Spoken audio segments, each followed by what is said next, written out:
This is breaking news.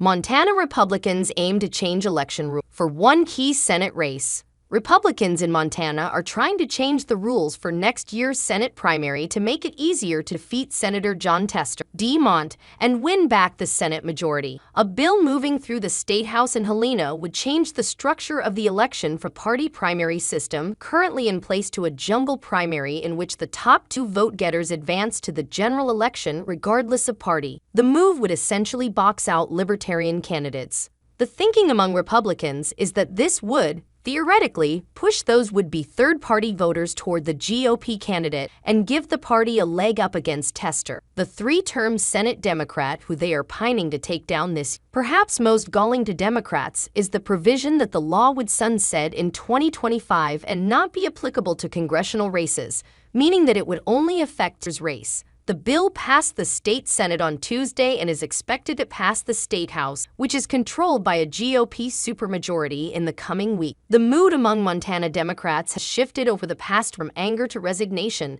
as they deride the proposed law as a desperate attempt to defeat a Democrat who the GOP hasn't been able to take out at the polls. I would say there was anxiety when it first happened, but it's now dissipated, one Montana-based Democratic operative told The Hill. No one's running around with their hair on fire now. Montana Republicans told the Daily Montanan last week that the measure was intended to make sure the state's senator had received the support of at least half its voters, and State Rep. Greg Hertz, the bill's sponsor, said the sunset date is to allow the legislature to evaluate whether to extend the law and apply it to other contests. We want to make sure that the winning U.S. senator has more than 50% of the supporting people in Montana, Hertz said. Multiple Montana Democrats told The Hill that they believe the legislative effort is the brainchild of Senator Steve Daines, Armont, chairman of the National Republican Senatorial Committee, NRSC. They say there was zero chatter surrounding this push throughout most of the legislative session, which lasts 90 working days and runs from January until May,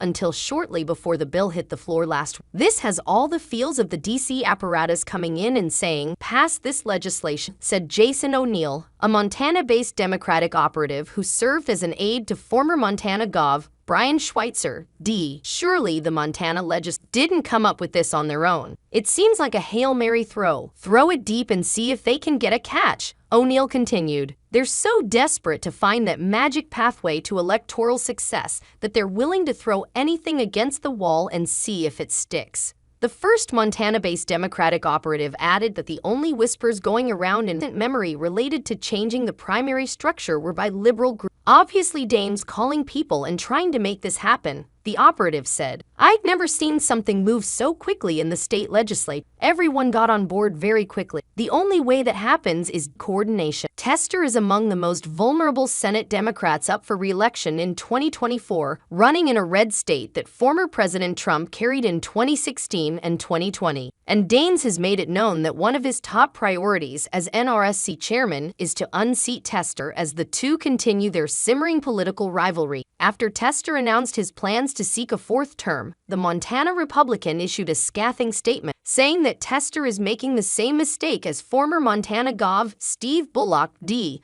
who ran against Daines in 2020 and lost by 10%. Both should have ended their political careers on their terms. Instead, they each will have their careers ended by Montana voters, he said. An NRSC spokesperson declined to comment on the Montana legislature's efforts. Tester won his 2018 contest by clearing the 50% threshold. In 2006 and 2012, however, he failed to clear that threshold and won by margins of less than 1 percentage point and less than 4 points. The Libertarian candidate won 2.5% and 6.5% support, respectively, in those races.